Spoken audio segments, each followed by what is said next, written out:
안녕하세요. 오늘은 음악과 인문학이라는 제목으로 말씀을 드리겠습니다.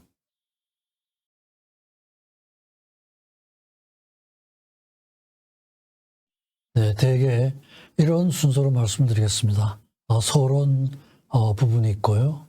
그 다음에 음악과 문학, 음악과 철학, 그리고 요약 이렇게 말씀을 드리겠습니다. 우선 서론 부분인데요.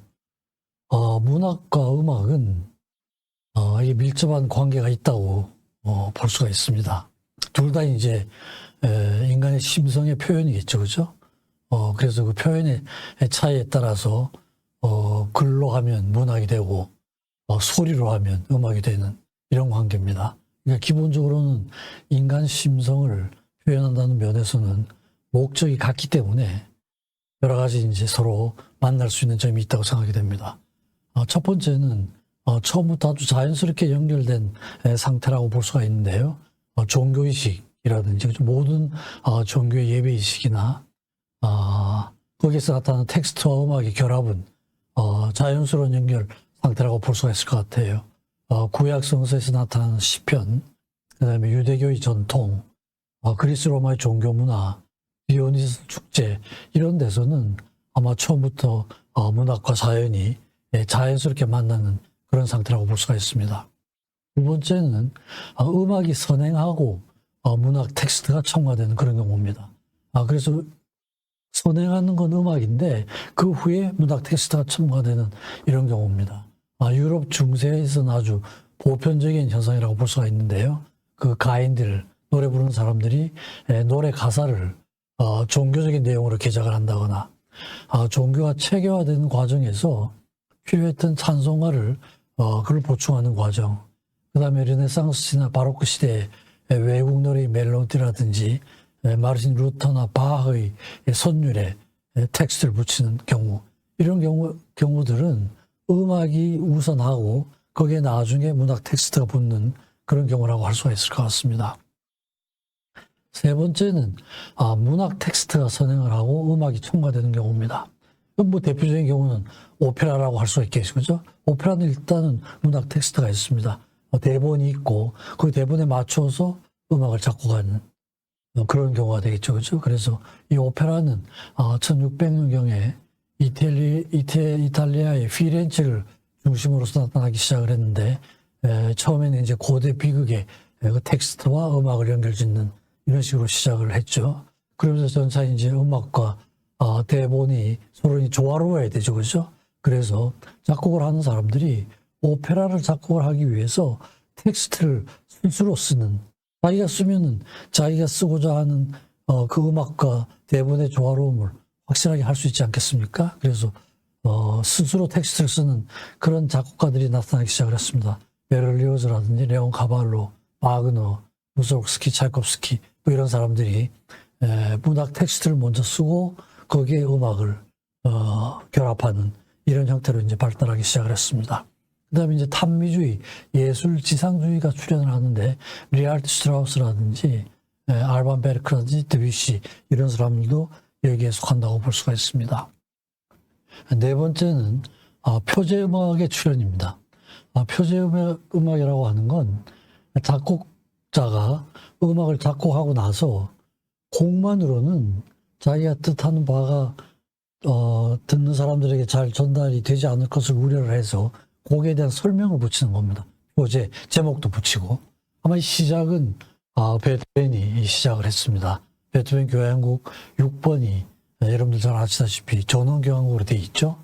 그래서 그 거기다가 붙이고 또 5악장으로 되어 있는데 각 악장마다 또 부제목을 붙였어요. 시골에 도착했을 때 즐거움, 뭐 시냇가에서 뭐 이런 식으로 해가지고. 그래서 자기가 작곡한 곡을 일반인들에게 잘 알아들을 수 있게 이해할 수 있도록 설명하기 위해서 제목도 붙이고 설명을 가하는 걸 표제음악이라고 하는데 이것도 이제 음악과 문학이 서로 연결되는 한 가지 형태라고 할 수가 있겠죠, 그죠? 그래서 음악적인 구조가 문학 작품의 형식 원리가 되기도 하고 또는 음악적 요소들이 문학 작품의 모티브가 되거나 소재가 되는 이런 경우를 얘기합니다. 그 다음에 이제 두 번째는 음악과 문학인데요. 여기에서는 이제 첫 번째는 시와 음악이 어떻게 연결이 되는가. 그 다음에 이제 문학하고 음악, 또 음악하고 문학, 이 양쪽 관계를 되게 저런 순서로 말씀을 드리겠습니다. 첫째는 시와 음악인데요. 시라고 하면 이제 함축성, 암시성, 정서성, 집약성, 주관성, 회화성, 뭐 이런 특징을 가지고 있을 수 있는데, 이런 특징이 음악이 갖는 특징하고 비슷하다는 겁니다. 내재적인 특징이죠, 그죠? 그래서 일정한 울림과 리듬, 하모니 같은 음악적인 특성을 가지고 있는데, 시의 이런 특성이 화음을 통해 가지고 표출되는 예술이 즉 음악이다, 이렇게 볼 수가 있을 것 같습니다. 또한 음악 속에 녹아있는 시성은 생민형을 불러일으키는 작용을 한다. 이런 면에서 음악과 시는 서로 통한다고 볼 수가 있습니다. 그래서 이렇게 한 작곡가들의 이제 대표적인 예가 우선 베토벤의 예를 들 수가 있겠는데요.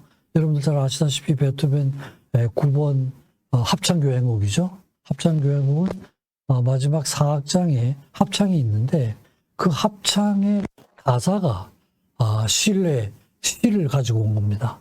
아마 이게 음악 역사상 시와 음악을 이렇게 통합한 최초의 역사가 아닌가. 그런데 그 시 이름이 환희의 부처 그랬습니다. 그래서 환희의 순가라고 그렇기도 하죠. 그래서 이제 이때 베토벤은 이 당시에는 사회적으로 귀족들이 몰락을 하고 한 1810년경부터는 베토벤이 상당히 경제적으로도 좀 힘든 생활을 했습니다. 그러면서 부분적으로 자유계약도 하고, 그러면서도 또 불란서 혁명의 영향도 있고, 베토벤 개인의 이런 상황도 있고 이래가지고 자유로움을 획득을 하고, 고전주의에서 점차 탈피가 되면서 낭만주의의 문을 열기 시작하는 이런 시기라고 할 수가 있습니다.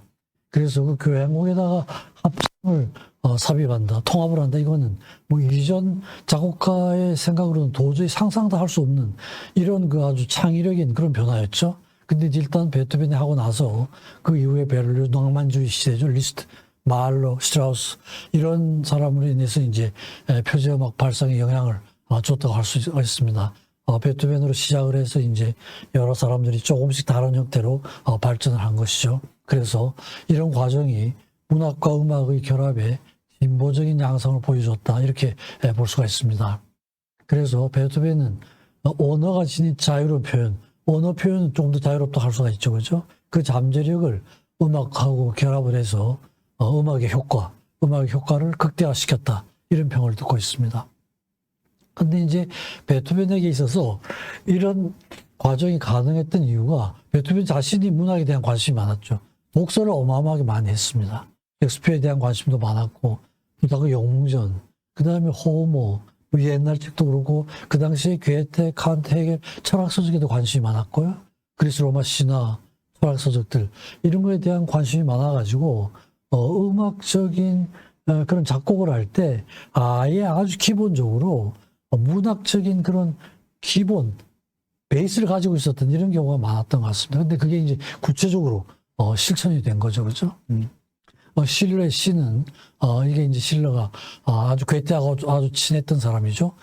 같은 바이마르에서 바로 그 살던 집도 앞뒤였습니다. 서로 왔다 갔다 할 수 있는 그런 관계였는데, 둘이 바이마르 고전주의의 금자탑을 쌓은 사람이다, 이런 평판을 듣고, 그때 이제 초기 낭만주의자들에게 굉장히 사상적인 영향을 많이 미쳤던 사람입니다. 그 실러가 1785년에 환희의 부처라는 시를 썼는데, 베토벤이 이 시를 1789년 불란서 혁명이 일어나던 해에 보온 대학의 철학과의 청강생으로 공부를 하면서 그 시를 듣게 됩니다. 청소년 시절에 듣고 나중에 이제 작곡을 하게 되죠. 그때 이제 곡을 만들겠다는 마음을 먹게 됩니다.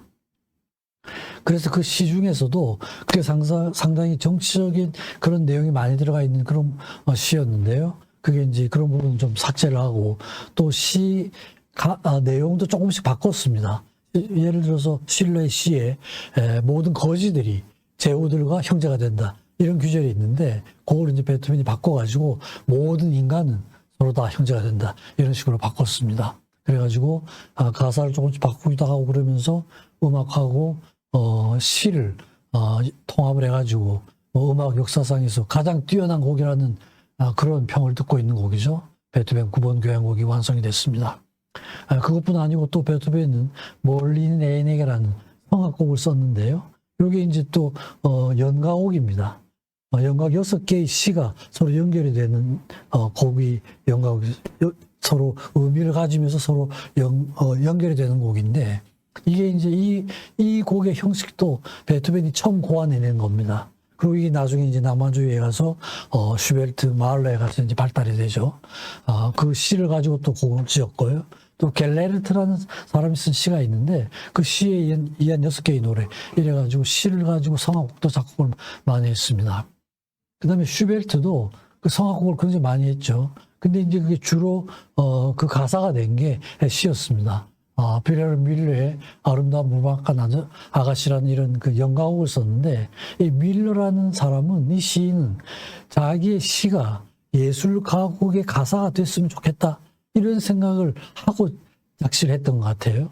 그래서 그게 이제 슈베르트에 이어져서 여러 곡으로 작곡이 되죠. 근데 괴테는 좀 자기의 시를 가지고 작곡을 하는 거에 대해서 그렇게 탐탁지 않게 생각을 했어요. 왜냐하면 자기의 시는 그 자체가 시로서 완벽한데 그게 다른 형식으로 음악으로 이렇게 하면은 시가 원래 가지고 있던 그 의미나 분위기가 깨트려지지 않을까 이래가지고 뭐 그렇게 좋아는 안 했다고 그럽니다. 그렇지만 많은 음악가들이 괴테의 시에 영향을 받아가지고 작곡을 많이 했죠.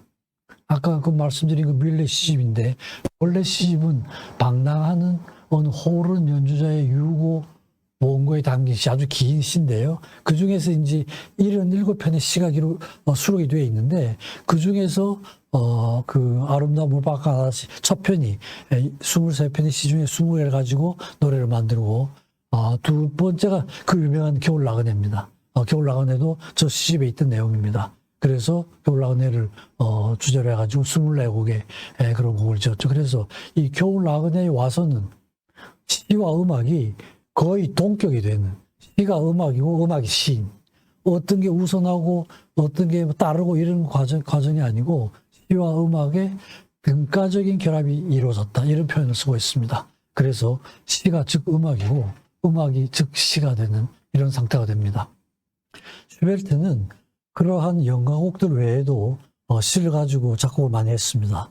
괴테가 그렇게 좋아하지는 않았지만 괴테의 시를 가지고 마왕을 작곡하기도 하고, 또 물레 잡는 그레텐, 들장미, 이것도 이제 괴테의 시를 가지고 작곡한 겁니다. 슈바르트의 시를 가지고 송어라는 곡을 작곡을 했고, 프란츠 폰 쇼바라는 사람의 시를 가지고 음악에 붙여 클라우디우스의 자장가, 셰익스피어의 들어라 종달새, 이런 식으로 해서 자기가 이제 마음에 드는 시가 있으면은 다 이렇게 독일 가곡으로 작곡을 했습니다. 슈만도 많은 시도를 했었죠. 하인의 시를 가지고 작곡을 했습니다. 리더 크라이스, 시인의 사랑, 이런 작곡을 했고요. 아이헨드루프라는 사람의 시를 가지고는 리더 크라이스, 이런 곡을 작곡을 했습니다. 근데 마르테의 곡이라는 곡이 있는데, 이건 여러 사람의 시가 모여있는 한 사람의 시는 아닙니다. 괴테, 바이런, 하이네, 모젤, 이런 사람들의 시를 모아둔 그런 시집이 있었는데, 그걸 가지고 마르테의 꽃이라는 곡을 작곡을 했고요. 또 샤미소라는 사람의 시를 가지고 여인의 사랑을 생애라는 이런 곡을 작곡을 했습니다. 그래서 이런 내용들을 보면 시는 음악과 더불어, 음악은 시와 더불어 완벽한 새로운 생명을, 새로운 분야의 예술을 탄생시키게 됐다, 이렇게 말씀드릴 수가 있습니다. 다음은 이제 그 개개 그 문학가나 음악가들하고 상호 관계를 말씀드리겠습니다. 셰익스피어의 작품을 가지고 음악을 만든 그런 경우들이 굉장히 많습니다. 그래서 일단 그 제목을 셰익스피어와 음악, 이런 제목으로 말씀을 드리겠습니다. 셰익스피어의 그런 그 문학 활동의 발달 단계는 4단계로 나누어집니다. 제1기 처음 시기는 습작 시대, 모방의 시대, 이렇게 얘기를 합니다. 그래서 초기에 그런 낭만, 희극, 이런 것들입니다. 리처드 2세나 헨리 3, 4, 5세, 말괄량의 길들이기, 이런 작품들이 있고요. 제2기는 1600년경부터 시작이 되는데, 성숙의 시기, 이렇게 얘기를 합니다. 비극적인 색채가 농후해지면서 실제로 자기 아들 이름이 햄릿이었습니다. 햄릿도 죽고 아버지도 돌아가시고 이러면서 좀 비극적인 색채가 나타나는 그런 곡들, 로미오와 줄리엣, 한여름밤의 꿈, 율리우스 시저링이 발표가 됐습니다. 제3기는 601년부터 한 5년 사이, 그런데 이때는 이제 그 유명한 4대 비극이 탄생하는 이런 시기입니다. 햄릿, 오텔로, 맥베스, 리어왕. 이게 이제 셰익스피어의 4대 비극이라고 그러죠. 이게 탄생하는 시기고, 제4기는 그런 단계를 넘어서 평화로움이 성취가 되고 좀 종교적인 색채를 띠게 되는 심벌렌이나 페리클레스 뭐 이런 작품들이 발표되는 그런 시기입니다. 그래서 슈베르트는 그런 셰익스피어의 작품을 바탕으로 해가지고 베로나의 두 신사라는 노래를 작곡을 했고, 리스트는 햄릿을 교향시를 작곡을 했습니다. 햄릿을 주제로 해가지고, 핸델도 율리우스 시저를 바탕으로 해서 오페라를 작곡을 했고요. 그래서 이제 많은 작곡가들이 여러 가지 형태로 작곡을 하게 됩니다. 멘델스존은 한여름밤의 꿈 이런 걸 작곡을 했는데, 그 유명한 멘델스존의 결혼 행진곡이 여기에 실려 있습니다. 그 다음에 이제 로미오와 줄리엣을 기본으로 해가지고는 구노라는 작곡가는 오페라를 작곡을 했고요. 홀에는 야상곡을 작곡을 했고, 프로코피에프는 발레 음악을 작곡을 했습니다. 그러니까 같은 문학 작품을 두고도 작곡에 따라서 자기 취향에 맞게 여러 가지 형태로 작곡을 하게 됩니다. 그 다음에 베를리오즈는 비극의 그 리어 왕을 주제로 해가지고 서곡을 작곡을 했습니다. 그래서 이렇게 이제 셰익스피어의 많은 작품들이 음악화된 그런 내용들입니다. 그 다음에 이제 세 번째는 괴테와 음악인데요. 실제로 이제 괴테하고 음악은 굉장히 밀접한 관계가 있죠. 오페라의 대본을 직접 쓰기도 했습니다. 관심이 굉장히 많았습니다. 특히 이제 바, 핸델, 멘델스, 모차르트 이런 사람들에 대한 관심이 많았고, 그 기록을 보면 핸델의 메시아를 포츠담에서 그 초연하는 걸 들었는데 하도 감동을 받아가지고 포츠담에서 베를린까지 밤새 흐느끼면서 거리가 한 30km는 되는 것 같은데요. 밤새 흐느끼면서 걸어갔다. 이런 그 기록을 남기고 있습니다. 그리고 실제로 바이마르 극장의 총 감독직을 하면서 실제로 음악 감독을 지냈습니다. 모차르트 오페라 전곡을, 모차르트뿐 아니라 많은 오페라를 다 무대에, 괴테의 감독하에 무대에 올렸던 이런 경력이 있습니다. 마술피리를 가장 많이 굉장히 좋아했던 것 같아요. 그리고 사망하기 한 3년 동안은 핸델에 대한 연구, 메시아, 삼손, 마카베 이래가지고 핸델에 대한 집중적인 연구를 하다가 세상을 떠났던 그런 거니까 뭐 여러 가지 문학적인 것이 이러지만 음악적으로도 굉장히 관심이 많았고, 실제로 음악가로도 불리기를 원했었는데 상 능력이 워낙 뛰어나서 음악가라는 소리는 듣지 못했죠. 그리고 실제로 이제 그 파우스트를 작곡을 했는데 자기 자신이 그 파우스트를 가지고 오페라로 만들 계획도 세웠습니다. 실제는 못했지만. 그리고 이제 종교음악에 대한 관심과 지식이 파우스트에서 문학적으로 변형이 돼서 많은 흔적을 남겼다. 그러니까 음악하고 문학하고 아주 직접적으로 관계가 된 이런 거죠. 그래서 파우스트 그 자체가 음악의 도움과 영향으로 완성된 문학 작품 중에서 가장 전형적이고 이상적인 예다. 이런 평을 듣고 있습니다. 그래서 이 파우스트는 괴테의 음악적인 초월 체험이 파우스트를 통해 가지고 가장 숭고한 음악적 고백으로 그 영원한 형상을 남기고 있다. 이런 평을 듣고 있습니다. 그래서 음악적인 초월 경험과 문학적인 경험, 이게 이제 통합이 된 그런 전형적인 예가 파우스트라고 할 수가 있습니다. 이러니까 자꾸 이 작품이 쓰여질 때 이런 배경하에 쓰여졌으니까 쓰여지고 나서 많은 음악가들의 그런 영감을 불러일으켰던 겁니다. 그래서 파우스트에 대한 최초의 음악적인 반응은 1809년에 루이지 스포라 사람이 물레 감는 그레텐이 이제 그 파우스트에 나오는 여주인공의 이름이죠. 그래서 이제 음악적 파우스트의 세계를 열다.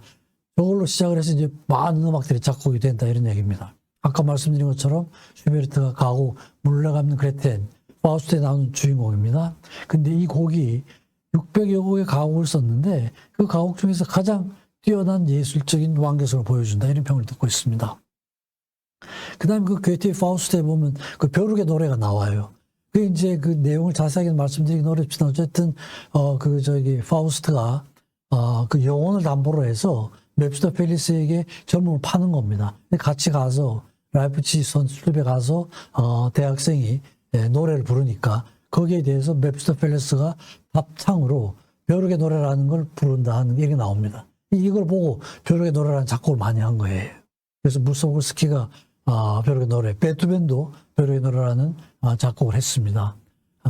또 그다음에 구노는 파우스트, 오페라, 파우스트를 대본으로 해가지고 오페라를 작곡을 했고, 베를리오즈는 파우스트의 파멸, 파우스트의 건멸이라고도 하는데, 이건 이제 관현악과 성악이 어우린 이런 곡입니다. 그래서 오페라 콘체르탄토라는 이런 말을 쓰는데, 교향악단과 성악이 연극적인 형식보다는 성악 형식을 표현해서 연주하는 이런 형식입니다. 작곡을 했고, 바그너가 서곡, 파우스트를 주제로 한 서곡을 작곡을 했습니다. 리스트가 교향곡 파우스트를 작곡을 해서 세 개의 악장, 파우스트, 그레텐, 메피스토펠레스, 거기에 등장하는 세 인물을 각 악장의 제목을 해가지고 작곡을 했고요. 마할러가 교향곡 8번, 천인교향곡, 즉 작곡을 할 때 그 기록을 보면 파우스트를 중심 이념으로 삼았다 하는 이런 내용들이 나옵니다. 또 라흐마니노프는 피아노 곡으로도 작곡, 피아노 소나타 1번으로 해서 그 세 악장을 파우스트, 그레텐, 메피스토펠레스라고 그렇게 얘기를 했습니다. 여기 제가 주의라고 적어둔 건 이 책을 보다 보니까 리스트가 메피스토 월츠라는 곡을 작곡을 했습니다. 근데 이걸 들으면 파우스트의 메피스토펠레스가 연상이 되는데 실제로 이건 파우스트가 아니고 다른 그 니콜라우스 레나우라는 사람의 작품에 근거를 둔 그런 곡이니까 이건 이제 괴테의 파우스트하고는 관계는 없는 곡입니다. 이게 이제 바이마르에 가면 괴테 기념관이 있습니다. 괴테 기념관이 있는데 그 기념관 뒤에서 항상 이제 괴테의 작품에 대한 이런 얘기를 일반 사람들 대상으로 하는 이런 프로그램이 뭐 거의 매일 이루어지는 이런 나라가 독일입니다.